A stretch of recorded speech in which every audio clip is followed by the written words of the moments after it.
The state of the economy today is deeply worrying. The last quarter's GDP growth rate of 5% signals that we are in the midst of a prolonged slowdown.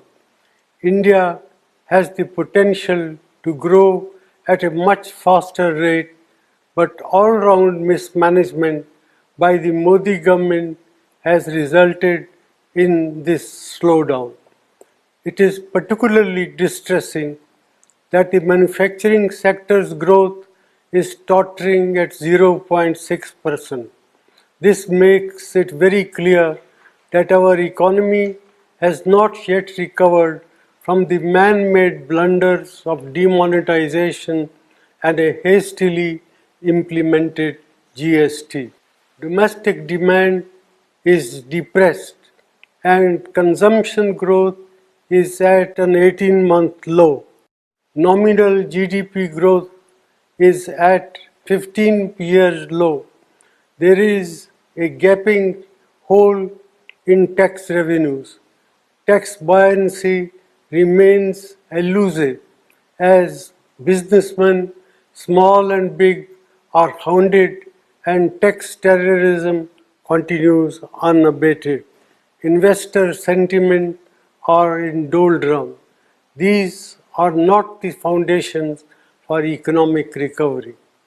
The Modi government's policies are resulted in massive jobless growth. More than 3.5 lakh jobs have been lost in the automobile sector alone. There will similarly be large-scale job losses in the informal sector, hurting our most vulnerable workers. Rural India is in terrible shape.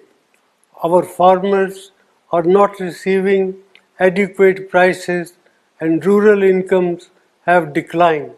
The low inflation rate that the Modi government likes to showcase comes at the cost of our farmers and their income by inflicting misery on over 50% of India's population. Institutions are under attack and their autonomy is being eroded. The resilience of the Reserve Bank will be tested after its record transfer of rupees 1.76 lakh crores to the government, which claims that it does not have a plan on what it will do with this windfall. In addition, the credibility of India's data has come under question under this government. Budget announcements and rollbacks have shaken the confidence of international investors.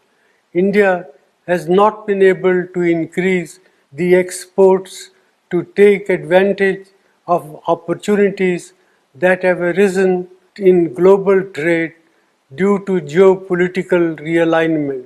Such is the state of economic management under the Modi government. Our youth, our farmers and our farm workers, entrepreneurs and the marginalized sections deserve better. India cannot afford to continue down this path. Therefore, I urge the government to put aside vendetta politics and reach out to हमारे all साथ जुड़े रहने के लिए sane हमारे voices YouTube and channel को thinking subscribe minds करें, to साथ ही steer our बेल आइकन को economy दबाएं। out of this man-made crisis.